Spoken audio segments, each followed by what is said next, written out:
ஓம் சாய்ராம். எல்லாம் வல்ல சுவாமியின் பொற்பாத கமலங்களுக்கு 1000 கோடி முறை வணக்கங்கள்.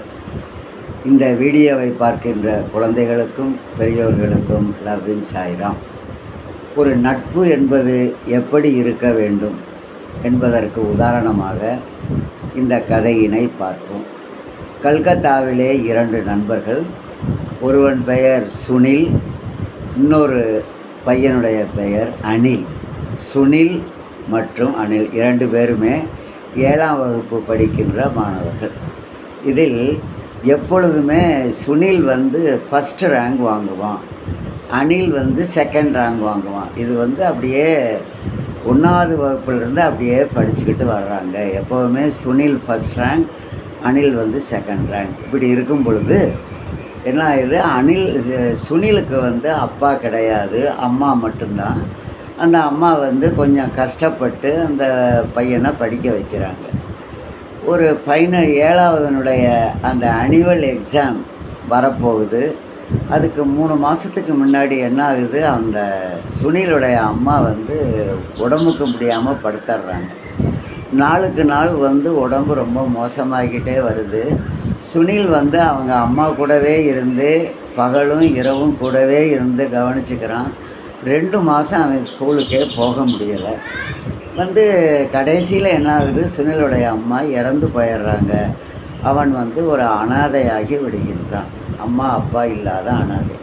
அதே நேரத்தில் ஒரு வாரத்தில் அந்த ஆனுவல் எக்ஸாம், முழு பரீட்சை, 7ஆவதுக்கு உண்டான முழு பரீட்சை தேர்வு வருது.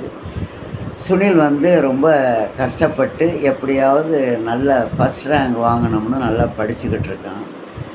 அனில் என்ன பண்ணுறான்னு கேட்டிங்கன்னா, அவனும் நல்லா தான் படித்தான். பரீட்சையில் கேள்விகள்லாம் ரொம்ப எளிமையாக இருந்துச்சு.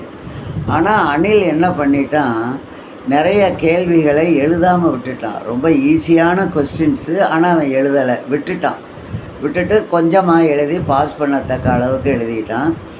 அப்போ அந்த வகுப்பாசிரியர் இதை பார்த்து ஆச்சரியம், இவ்வளோ சாதாரண ரொம்ப ஈஸி கொஸ்டின்ஸு, இதை ஏன் அனில் எழுதலை அப்படின்னு என்ன பண்ணுறாரு, அனிலை கூப்பிட்டு கேட்குறாரு, நீ ஏன்ப்பா இந்த மாதிரி பண்ணுனேன்னா, சார் நான் ஒரு ரகசியத்தை உங்கள்கிட்ட சொல்கிறேன், நீங்கள் யாருக்கிட்டையும் சொல்லக்கூடாது அப்படின்னு சொல்கிறேன். சரிப்பா என்னன்னு கேட்டுடனே, இத்தனை வருஷமாகவும் எப்போவுமே சுனில் தான் ஃபஸ்ட் ரேங்க் வாங்குவான் சார். இடையில பார்த்தீங்கன்னா அவங்க அம்மா வேறு இறந்து போயிட்டாங்க. இப்போ 2 மாதம் ஸ்கூலுக்கு வரலை.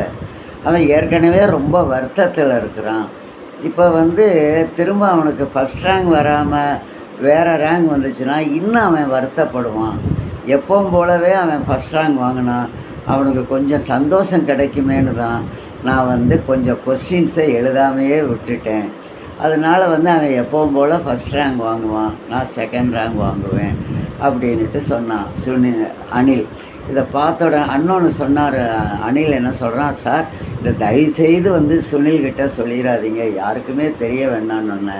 அந்த ஆசிரியர் அனிலை முதுகில் தட்டி கொடுத்து, ஒரு நட்புன்னா இப்படி இருக்க வேண்டும், எவ்வளவு பெரிய தியாகத்தை நீ நண்பனுக்காக பண்ணியிருக்க, இந்த மாதிரி நட்பு தியாகம் உள்ள மாணவர்கள் எதிர்காலத்தில் நன்றாக மேலும் வளர்ந்து வருவார்கள், இந்த நல்ல பண்பை வளர்த்துக்கள் என்று அந்த ஆசிரியர் அவனை பாராட்டினாராம்.